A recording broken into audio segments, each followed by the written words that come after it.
بالخصوص جو آپ لوگ یہاں پہ بیٹھے ہیں،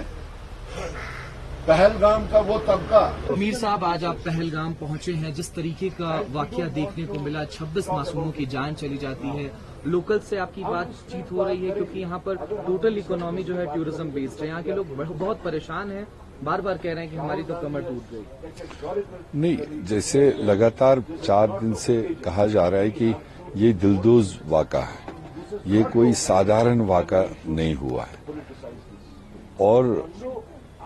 جو ایجنڈا لے کر ٹیررسٹ نے یہ حادثہ انجام دیا، مارنے اور کلنگ کے ساتھ ساتھ کچھ جو وہاں سے خبریں نکل آئی کہ بچوں اور مہیلاؤں کو الگ کر کے، اور پھر ریلیجن کو پوچھ کے جو چیز ہوا، دیٹ مینز وہ ایجنڈا ہے، اور اس کے بعد یہ واردات پیش کی۔ میرے خیال سے ہم نے جیسے کہا کہ یہ نہ صرف انسانیت کا قتل کیا انہوں نے، کیونکہ انوسنٹ لوگ تھے، ٹورسٹ تھے، اور نہ صرف کشمیریت پر اٹیک کیا بلکہ انہوں نے جموں کشمیر کی معیشت پر ہی اٹیک کیا، کیونکہ سب سے بڑا اس وقت جو ذریعہ تھا جو جیون گزارنے کا تھا وہ ٹوریزم ہی تھا، ہارٹیکلچر کے بعد۔ تو اس وقت تھوڑا سا لوگوں کی امیدیں بڑی تھی، تو یہ سب کچھ ٹھپ کر دیا اور ساتھ میں ایک ایجنڈا دے گئے۔ اب سوال یہ ہے کہ اگر پورے ملک کو اس ایجنڈے کو ہرانا ہے جو ایجنڈا وہ دیا، تو یہی ایک موقع ہے کہ جب پورے ملک کو، سارے بھائی چارے کو اکٹھا ہو کر ایک آواز اس ایجنڈے کو ہرانا چاہیے، بلکہ ایسا نہیں ہونا چاہیے کہ جو ایجنڈا انہوں نے دیا اس ایجنڈے پر کچھ لوگ دیش میں اس کو آگے بڑھائیں گے۔ اگر آج ان کی اس بات کو لے کر دیش کے کئی کونوں میں کئی عناصر، کئی فرقے، کئی پارٹیاں اس کو آگے بڑھائیں گے، تو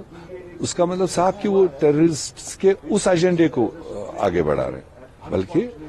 اس کی مثال جموں کشمیر کے لوگوں نے دی، چاہے وہ یہاں پر ہندو رہتے ہیں، ڈوگرا رہتے ہیں، مسلمان رہتے ہیں، سکھ رہتے ہیں۔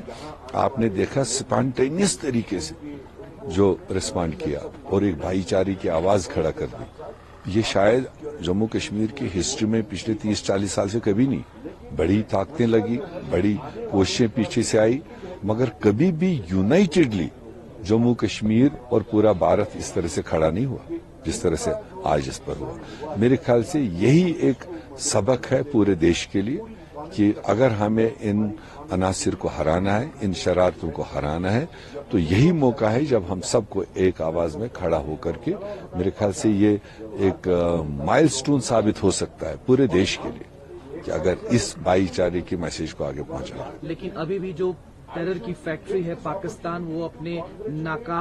ناپاک منصوبوں سے باز نہیں آ رہا ہے، لگاتار LOC پر سیز فائر کی وائلیشن کی جا رہی ہے، اور جس کا ہندوستانی آرمی لگاتار منہ توڑ جواب بھی دے رہی ہے۔ کنفلکٹ ہے، اور یہ تو کوئی آج نہیں، لگاتار ہم دہائیوں سے سن رہے ہیں، مگر میرے خیال سے اس کے لیے ہمارا فوج، ہمارا ڈیفنس سسٹم اور ہماری سرکاریں کمپیٹنٹ ہیں اس طرح کے حرکات کو جواب دینے کے لیے۔ ہندوستان ایک بہت بڑا ملک ہے، 140 کروڑ آبادی والا ملک ہے، اور یہاں جو سرکار بنتی ہے پوری اتھارٹی کے ساتھ بنتی ہے، اور کسی بھی سرکار کی پہلی ذمہ داری کانسٹیٹیوشنل ڈیوٹی ہوتی ہے کہ اپنے دیش کے جو ہمارے سٹیزن ہیں ان کو سرکشا پردان کرنا اور ان کی حفاظت کرنا۔ تو یہ بھی سرکاروں کو دیکھنا پڑے گا، جب اتنا بڑا مینڈیٹ ملتا ہے اتنا ہی طاقت ہوتا ہے، اور اس طرح کی گھڑی میں اس وقت یہی آواز جاری ہے چاروں طرف سے، ہم سرکار کے کسی بھی اٹھائے ہوئے سٹیپ کے ساتھ ہیں، جو بھی سٹیپ وہ ٹیررزم کو اور ان عناصر کو ایلیمینیٹ کرنے کے لیے جو بھی اٹھائے گا۔ پہلے بھی دیش کئی بار یونائٹ ہوا، تو آج بھی موقع ہے، اور اسی لیے تمام پولیٹیکل پارٹیز نے پوری طرح سے سپورٹ دیا سرکار کو کہ آپ جو بھی سٹیپ اٹھانا چاہیں گے جس سے بھی ہمارے شہریوں کو سرکشا ملے، ملک کو راحت ملے، فریلی گھوم سکے، پھیل سکے، اس کے لیے تمام پولیٹیکل پارٹیز، تمام ویکتی اس کے ساتھ میں ہیں، مگر خالی آئی واش نہیں ہونا چاہیے۔